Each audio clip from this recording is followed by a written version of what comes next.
আমাদের জামাত বিএনপি বলে গালিগালাজ করে। কেন? আমরা সাধারণ মানুষ, আমরা কোনো জামাত বিএনপি বুঝি না।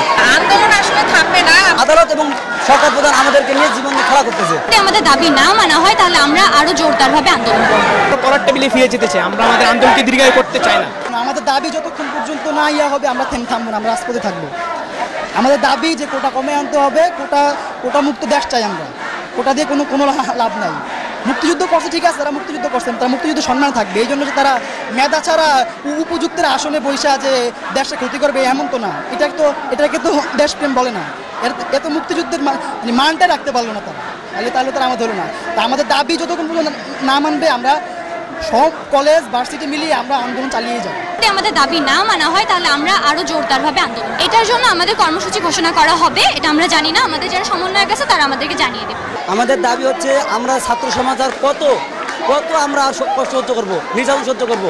আমরা আমাদের ন্যায্য দাবি নিলে আমাদের জামাত বিএনপি বলে গালিগালাজ করে। কেন? আমরা সাধারণ মানুষ, আমরা কোনো জামাত বিএনপি বুঝি না। আমাদের অধিকার চাই। এই দেশে 1971 সালে আমরা দেশ বৈষম্যের বিরুদ্ধে, পাকিস্তানি হানাদার বাহিনীর বিরুদ্ধে যুদ্ধ করে এদের স্বাধীন করেছি। এদের স্বাধীন করেছে কারা যুদ্ধ ছিল? আমাদের মতো সাধারণ ছাত্ররা যুদ্ধ ছিল। যদি আমরা যদি স্বাধীনভাবে বাঁচতে পারি, আমাদের যদি চাকরি বাকরির ক্ষেত্রে আমাদের বৈষম্য করা হয়, তাহলে আমরা কোথায় যাব? আমার মাননীয় প্রধানমন্ত্রীর কাছে আমাদের প্রশ্ন যে আপনি একবার বিচার বিভাগের কাছে বলতেছেন, বিচার বিভাগ প্রধানমন্ত্রীর কাছে দায়ভার দিচ্ছে, তাহলে আমরা আদালত এবং সরকার প্রধান আমাদেরকে নিয়ে জীবন খেলা করতেছে। এটা আমরা কখনো মানব না। তাই আমাদের ছাত্র সমাজ জেগে উঠেছে, আমরা সামনে এগিয়ে যাব। যতক্ষণ পর্যন্ত না আমাদের দাবি আদায় হয় আমরা মাঠে থাকবো, প্রয়োজনে জীবন দিলে আমরা জীবন দেবো। করার টেবিলে ফিরে যেতে চাই, আমরা আমাদের আন্দোলনকে দীর্ঘায়ু করতে চাই না।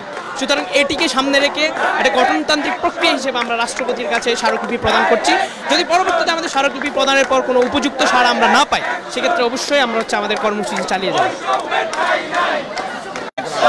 একটা রায় দিয়েছে, যেটা বলছে সেটা আসলে তোমাদের যে দাবি সেগুলোর মধ্যে পড়ে কিনা, এই আজকে রাষ্ট্রপতির কাছে স্মারকলিপি দিলে আন্দোলন শেষ হয় কিনা? আমরা প্রথমেই বলেছিলাম 2018 সালে আপনারা জানেন একটি আন্দোলন হয়েছিল কোটা সংস্কারের দাবিতে। তখন প্রধানমন্ত্রী রাগ এবং ক্ষোভের বশবর্তী হয়ে কোটাটাকে বাতিল করে দেয়। আমরা তার রায়কে মেনে নিয়েছিলাম, যে আমরা বলেছিলাম কোটা সংস্কার, কিন্তু তিনি কি কারণে কোটাটাকে কোটা বাতিল করে দিয়েছে এটা আমাদের অবগত ছিলাম না। পরবর্তীতে আমাদেরকে একটি মূলা ঝুলিয়ে আবারও 2024 সালে তিনি এসে ওই যে 18 রায়টিকে পুনর্বহাল করেছে। আমরা বলেছি কোটা সংস্কার, আমাদের স্পষ্ট দাবি হচ্ছে যৌক্তিক কোটা সংস্কার। যেখানে যতটুকু রাখা দরকার আপনি সেখানে ততটুকু রাখুন, কিন্তু কোটার যৌক্তিক সংস্কার করুন। আমরা কোটা বাতিল চাই না। এবং আজকে আমরা রাষ্ট্রপতি বরাবর একটি স্মারকলিপি দিব। আমরা দেখতে চাই যে ছাত্র সমাজের পক্ষে রাষ্ট্রপতি আছে কিনা। আন্দোলন আসলে থামবে না। আশার বাণী না শুনতে পাই তাহলে আমরা অবশ্যই আগামীকাল থেকে আরো কঠোরভাবে রাজপথে যাব।